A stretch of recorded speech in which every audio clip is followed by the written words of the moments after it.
guys, it's that time again where it's SundownSurmisings for May 15th. I'm here with PJ Deming. In case, I keep saying PJ, and I'm assuming some of you know, but in case some of you don't know, PJ is short for Pastor Jeff Deming, which he got used to hearing as a youth pastor for many, many years, and as a pastor here on this campus, and then moved to being principal. So you can reach him at principal@montereybayacademy.org, but we'll get to that.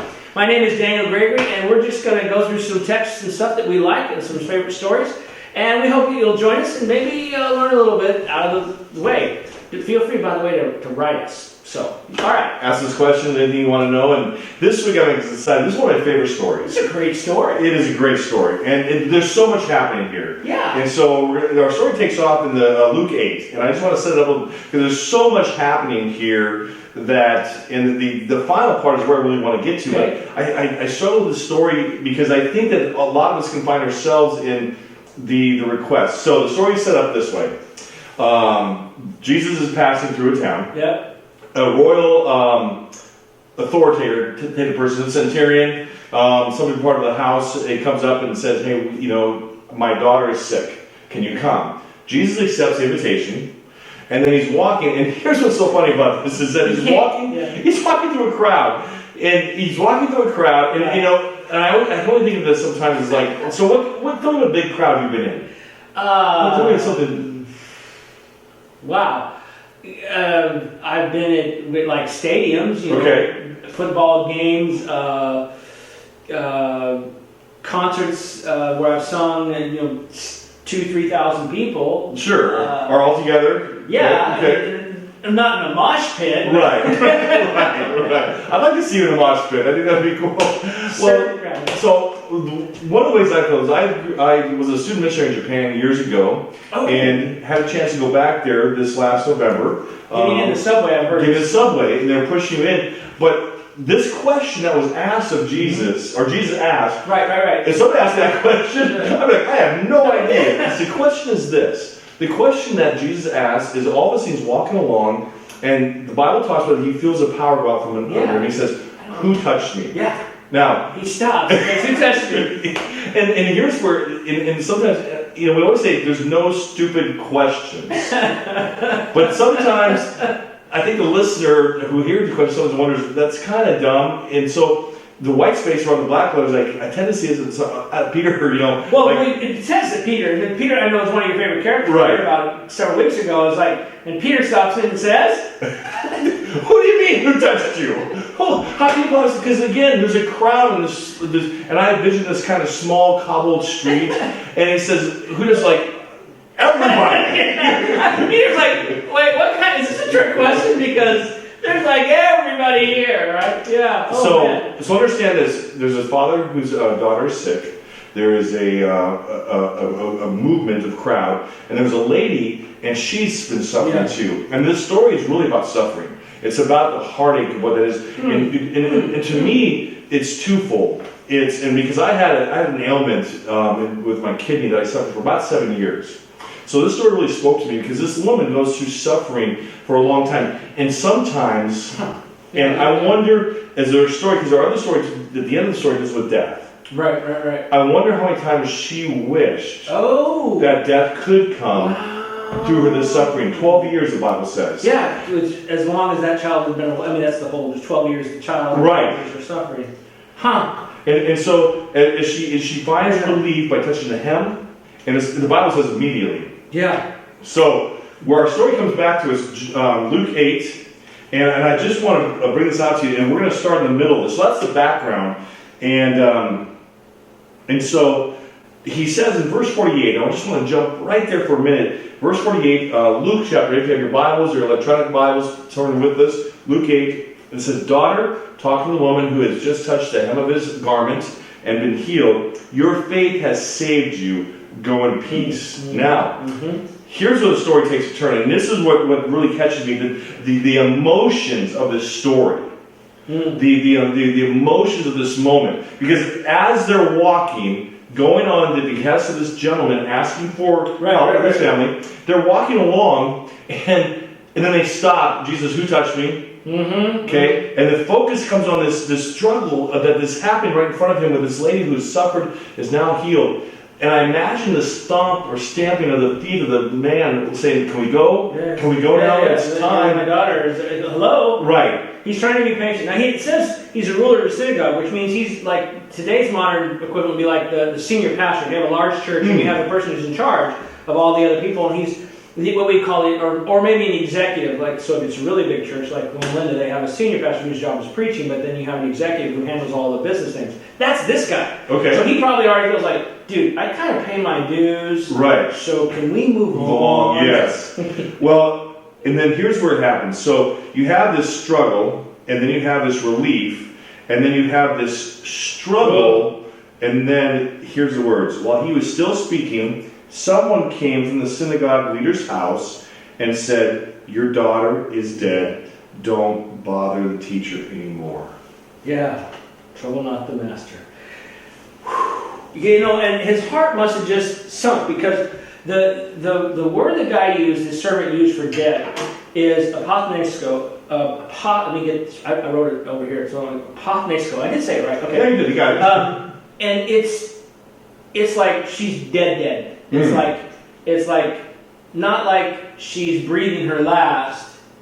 It's like she breathed her last. We're working on the funeral arrangements now. Mm-hmm. You might as well call it. Well, later in the story, we find out that they already have mourners there. Yep. So time has passed. Yep. And so that's interesting to me, is that he said, look, there's nothing to be done. Mm-hmm. You might as well not bother the master. It doesn't say the prophet or the teacher, and I don't want to deal with that, but it's like everything about this guy who's been his servant is like, wow. So, and the word he used was to signify we already have mourners there, because it's a done deal. Well, Pastor, this is one thing. This is probably the story that really captures my faith. You preach many times about faith. You taught about faith in your classrooms and that. But this story, because I want you to look at this for a minute. Daughter, your faith has saved you. Go in peace. Yeah. The news comes that the girl's dead, as you mentioned that. When Jesus heard it, he answered them, "Don't be afraid, only believe, and she will be saved." Yes, it's the same one. It's the same faith. It's the same faith. It's the same word. Sozo is the word being used. I know that. I remember that. And so your faith has made you sozo. And then he turns to this guy and says, if you got your faith, Right. your daughter will be sozo. And he's already had a visual of what, but it's like, well, yeah, but she wasn't dead. So he's Right. Yeah.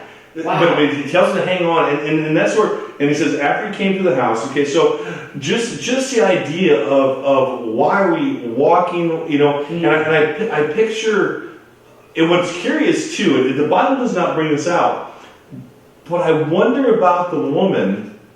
I always envision her still following. Oh, wow! Wow, I didn't think about that. To see the full come, yeah. Why not? They're following the crowd. Because it says that once Jesus would heal people, they want to follow him. Yeah. So I'm imagining now she's in the same crowd as she gets there. Wow. Now, there's no historical value to knowing that, but I always wondered. But why not? But why not? Sure. I mean, who would want to leave the guy who just healed you after 12 years when was the parallel gospel says she'd spent all her money, doctors, nobody had been able to help. Here's a guy who, no money, no nothing. He didn't ask anything of her. In fact, he doesn't, quotes, give his permission. Right. She touches in faith, and she's healed. Why in the world would you want to leave this? Now, Pastor Gregor, what I want you to tell us a little bit about this evening, just for a moment, can you tell us what it would have been like for that synagogue leader to go and ask Jesus for help? Can you just give us a little bit of historical background on the steps that he took even to get there? Well, that is a great question, because there's so much wrapped in this on so many levels, right? So the woman, again, white space around the black letters, I'm going to use my pastoral imagination. Sure. She's unclean for 12 years, which means she's not been allowed to go to this guy's church for 12 years. Yeah. So this guy who wants a favor is the guy who said, you can't come to church for 12 years. Yeah. He has to, but his daughter is worth everything. Yeah. The Bible uses the word, interesting enough, it says his only daughter. It's monogenes, which is, that word is used so rarely. It usually refers to Jesus, this girl, Jacob, and the widow's son of Nain are only 4 characters who ever get the term monogenes applied to them. The only begotten means the only one. The only one, right? Okay. And obviously it doesn't mean the only one that exists, because Jacob wasn't the only one. It was Jacob and Esau, but Jacob was the one of promise, and that's what it means. This is the child of promise. Okay. So this daughter, he uses the term, "This is my daughter of promise." Mm-hmm. I don't have a boy. I don't have a lineage. This is it. This is it. Yeah. And he has to, I don't know, swallow his pride, whatever it would have been, to ask this guy who is not exactly approved by all the surrounding. Yeah. And he has to go to it in the face of, he sees somebody he's cast out of his church, and Jesus stops for her. I think it was I've never thought about that. Yeah. I think it was a powerful lesson of, I need you to take care of all the people, not just your daughter, but this. Because he calls her daughter. Yeah, he says daughter. This is your daughter too. Yeah. Wow! Yeah. Man, I can live for a week on just that idea. That was awesome. Oh, man. So, the daughter's still dead. Yeah. Because she's there, and they arrive there, and as they arrive, and folks, this is, they have, not only do they have mourners, people who are sad, but they have paid mourners, people who come and they celebrate the death, they mourn the death, they gather because they want to know the magnitude, and so you can imagine this coming in, and Jesus walks into this with his disciples. He takes 3 disciples, and they're, like Pastor Gregory said, there's so much of these stories that we can pull out, but I want to take you to the verse he says in verse 52. It says this: "Stop crying, because she is not dead, but asleep." She's not dead. Jesus uses, so the servant said apothenesko. Jesus backs it up a little bit in the time frame. He uses the apo is a little word in front, which is kind of like a prefix word, and he takes it. He just says she is not thanasko, which just means she is not at the point of death. So you have dead, then you have the point of death, and you have way past dead. The servant had used way past dead, like you would use for Lazarus. It's going to show up in John chapter 12. Jesus says, no, it's not that. It's not even at the point of death. She's sleeping. And what I find fascinating to me is Jesus knows the words. He knows the language. But he's clearly saying something.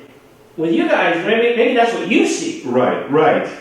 And maybe this is what you guys see, right? The mourners who are there, maybe you see her at the point of death. But I only see her as this, and it's only my vision that counts. Well, and Pastor Greg, you actually took us to the end. The takeaway part for me in the story is God's vision of us. Yeah. God's visions of rescue for the woman, God's vision of rescue over death is his vision, is one that matters. His eyes is the one that matters. And so he said, stop. And they laughed at him. Yeah. Because they knew she was dead. So the account of this story, so this was what made the story even more interesting, is that everyone knew she was dead. They laughed at him. They don't know what he was doing or what he was thinking. And he goes in, took her by the hand. Verse 54 says, "Child, get up." And you can appreciate this because you and I work with teenagers. And he says, "Feed her." Yeah. Before she even asks. Commanded to give her some food. Yeah. She's going to be hungry. Probably so, oh, that's awesome. He's like, yeah, that's great, but she's probably hungry. Yeah. And then he says this, and this is where I want to leave us a little bit. He says, don't go and tell anybody. Don't tell anybody. Don't say anything.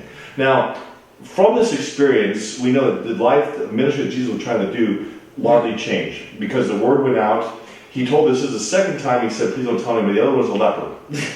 And it didn't work very well. And those moments kept it harder for him to maneuver because now everybody's coming. And in fact, soon after this, the disciples are sent out. And so to kind of expand the message. Because he couldn't get through town. Correct. But what I found this is, don't tell anybody, is that sometimes that when God reaches out and he just expresses himself through our lives, how can we possibly stay quiet? How can we possibly not tell someone? How can we possibly? What's your takeaways as you? Oh no, I'm still, dude. I just so appreciate the whole insight in it because I'm sure his use of daughter, and maid is not a good, it's really little girl, which again was a form of a daughter. Right? And I know everybody's probably hit that before, but his notion, he was trying to tell everybody, look, everybody is my child. Yeah. I got you all. And there's a sense in which, just add, I hadn't thought, because he kicks everybody out who doesn't believe. It's kind of like each person's story is their own. Yep. And this is for you, right? Mm-hmm. And he does the same thing at the end of John in John 21, right? When Peter's like, he tells Peter his future, and Peter asks about the guy following. He says, that's none of your business. It's between me and him. And it's almost like Jesus has this very personal relationship with everybody. I don't know how that's possible, but he's walking through a crowd where he loves everybody, but he goes, somebody touched me. Yeah, yes. And it's this person. And that was just for her. Yep. And now this raising the dog, and that was just for her, and that was just for him. And there's that very personal touch of Jesus that is astonishing, and it's for us alone. And I don't think he's trying to privatize it, but it's his way of saying, I got you. Yeah. I see you. I'm walking with you. I hear you. Now, to extend this story just a little bit further, I want you to, Pastor Greg's going to tell you where to go. It's on YouTube. The singer, he sings a song. You got to tell somebody. Tell us where we can go and see that. So I'm going to put a link here, and I'm going to put a reference here, and I'll put a link down below where you can find the song. It's called "Gotta Tell Somebody." Mm-hmm. Great storyteller, and I just went blank on his name. The Garmon Key, but no, it's not Garmon Key. Although that's a good group. No, this is Don Francisco. Don Francisco, that's right. You're right. Don Francisco. You got to tell somebody. You have to hear the song. It's awesome. It's really powerful. Hey, we're glad you joined us. I hope you learned something. I know I did. It was awesome. Tune in next week. We got something else coming up. A surprise. I'll bet you most of you may not have heard it before, so it's a little kind of those kind of. Well, that's cool.